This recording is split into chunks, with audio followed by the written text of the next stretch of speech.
Mag-jogging na lang muna tayo. Guys, today ang plan namin ay pumunta ng Oman Morandam or Moranda? Morandam. Morandam or Sandam? Mali pala ako, guys. Hindi, Oman Musandam pala. Hindi pala Morandam. Ano pala, Miranda pala yung juice. And ngayon nandito kami sa Dera Port. Kasi ang bus namin, ang timing ng pick up is 7:30. And time check natin is 7 o'clock pa lang. Maaga kami umalis ng bahay kasi nga matraffic dito. Kaya okay lang. Ay, dapat pala dinala natin yung natitira nating hotdog. Dalawa lang yun. Why not? Tubig ang hindi natin nadala. Yung kape ang gusto ko eh. Wala bang biblang chai dito? Ay, tinahanap tayo. While waiting ng ating bus, mag-nail polish tayo. By the way guys, yung pagpunta namin ng Oman, nakapackage yun. Binayaran namin kada isang tao is 180 dirhams. Pero marami ng activity yun. Ilang activity yun, Jo? May hike, snorkeling, fishing, tsaka hayak. And then, doon, cruise ba yun? Nakita ko, 5 hours yung nakita ko, Jo. Kung tama ako. Apat lang ba yung activity ng 180? Oh, siguro. Kasi matagal yung yung tapos may libreng lunch yun, guys. Tapos, ang biyahe papunta doon, 2 hours ba yun, Jo? Kasi hindi ko nakita yung ating 2 hours. So, medyo matagal-tagal din ang biyahe na to. Ang ganda ng washroom nila, guys. O, diba, while waiting. Oo, dito muna kami. Novotel to, diba? Novotel? No hotel? Hindi. Novotel. Dalawang ibis pati. O, diba? Nakakaganda pati ang lighting nila. Ang ganda-ganda po. Guys, nakakaganda. Max! Rider! Black!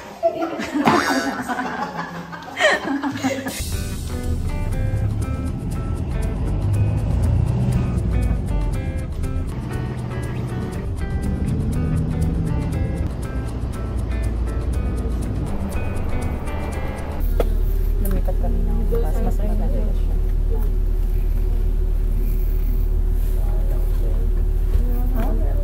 Ha? Akala ko kami lang yung tao. Kasi yung kanina yung bus is yung ordinary bus lang.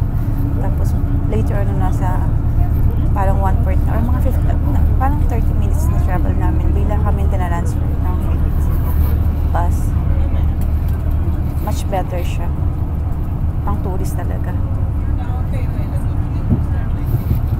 Punong-puno na rin kami dito sa bus.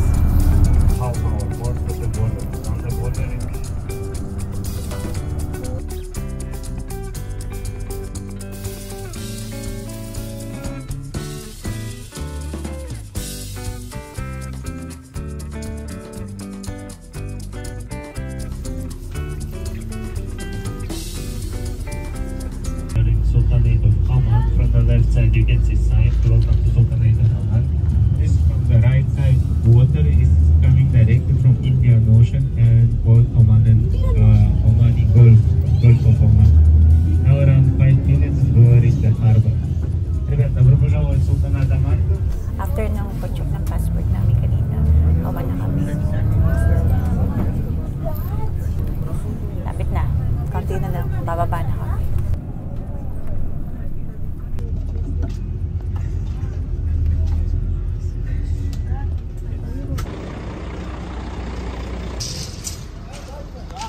Pinababa kami. Wala daw kami yung pagmasahe. Ay, ito, sakay kami. Sa taas tayo. Kasi sa pagbaba, mararamdaman mo talaga. Ada mana na?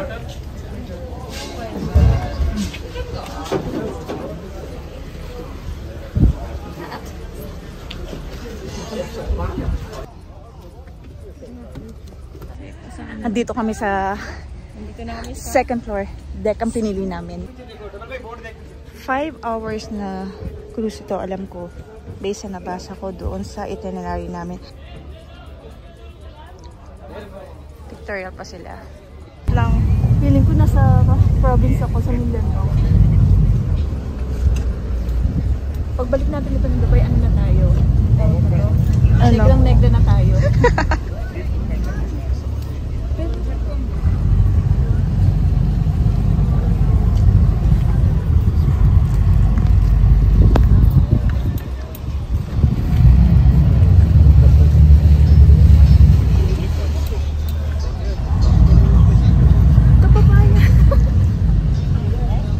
When we'll stop, we'll start to do speedboat ride plus banana boat riding.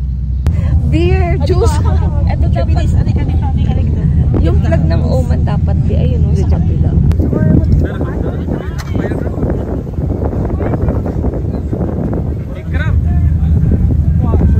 Cheers. Juice. No wine. May coffee daw doon sa baba. So bababa kami para kumuha ng coffee. May kasama siya. Ah, may kasama siya? Ah, okay. Ito, tingnan nyo, oh. Pag nahulog yung phone ko, good luck. Mas malakas pala ang music dito sa baba. Makaka-copyright ako nito. Nakakahilo dito sa baba.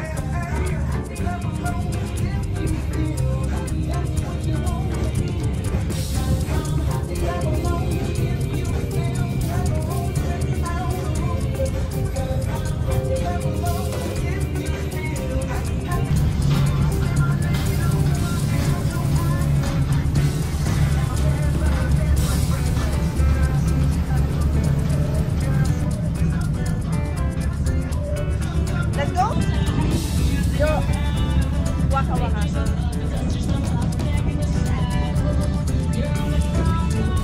Everyone loves it.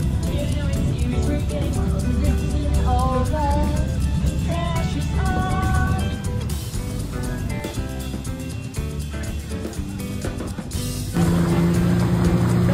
You win. Yes.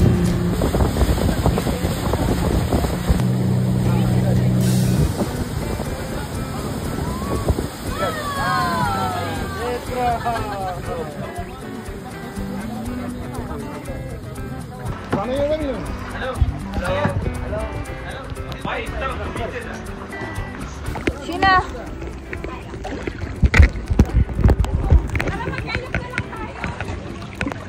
Kayak? Only 2%. Kayak? 3? Okay, okay. Hi. Mano, balik na tayo. Sarap pa ng buhay natin na. Hi! Hi guys! Welcome to my vlog! Pupunta tayo sa kabila mga kapitbahay. Uy, wag naman ganun! Uy, umaano na. Uy, maano na pito tayo sa kabila! Gan? It's still recording. Should I stop? Yeah. Today I'm on my own. He's working. You're what? My friend's working, so I'm out today on my own. Ah! Joy! Oh.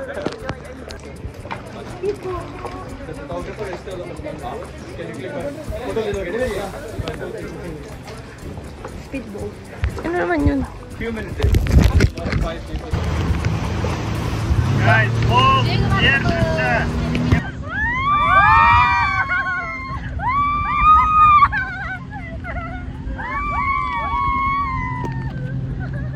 Harap ka. Hawakan mo ko, bay daw, nakahawak ka.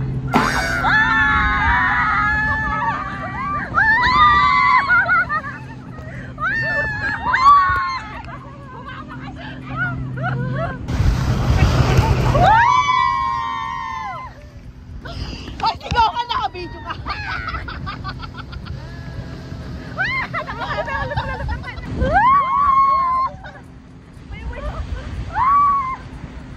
Dito ka, bilis, dito ka. Bilis. Mami siya, bilis.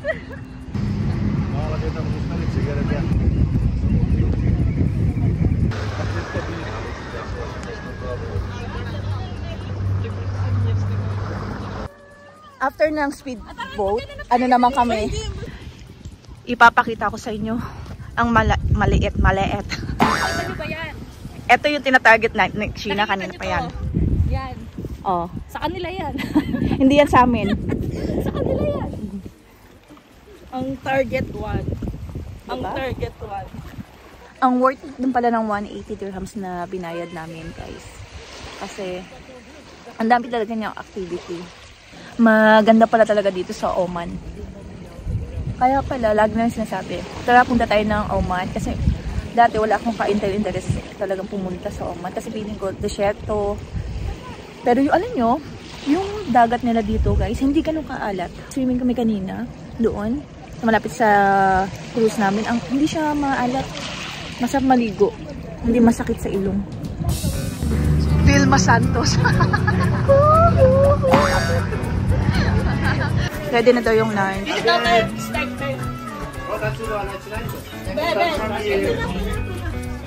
Lunch time.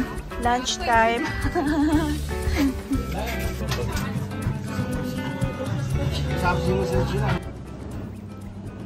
Ito yung ano nila, oh.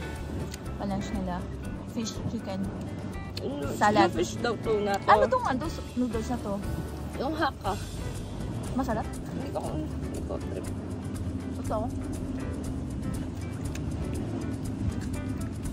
According sa tourist guide namin, itong cave na to is limestone daw. Ang ganda! Ang ganda, diba?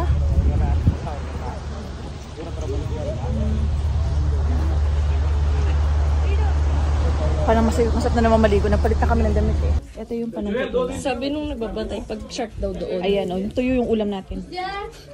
Tara. Ihulog lang namin. Tingnan mo sila. Ang bigat naman ito. Ang hirap naman, nagbablog ka tapos nag-ano ka.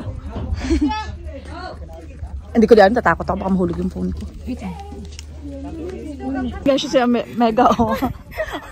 Ganyan ka na, bahala ka na dyan. Wait lang, makakasi nataob tayo eh. Wala nang tatalan ganyan. Guys, tuturuan ako paano maging tamad mag-fishing. Nakikita nyo yan. So, upo ka ng maayos. Kasi chill yun. Baliw lang yan. Dahil tinatamad ako, sobrang init nung sa ko. Hintayin ko na lang siya. Musta? Waiting. Musta, girl? Yung mga naka... Ano ba yan? Nakikipan niyo yung mga yan? Kung gano'n kalawak? Oh. Sa kanila yan. Hindi yan sa amin. Dumaan lang ko. Kaya niyo wala tayong ulam. Sheena, Jo. Galingan nyo dyan. Wala na tayong ulam. Wow, it's too big. Wow. After ng fishing, pahinga na. Kasi pabalik na. Lockdown lahat. Lockdown din yung mga kasama ko.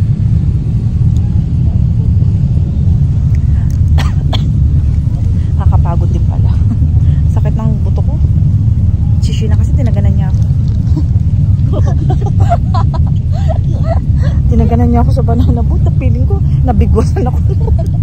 Alam mo yung pakiramdam, nabigwasan ako. Ganun na naramdaman ko, girl.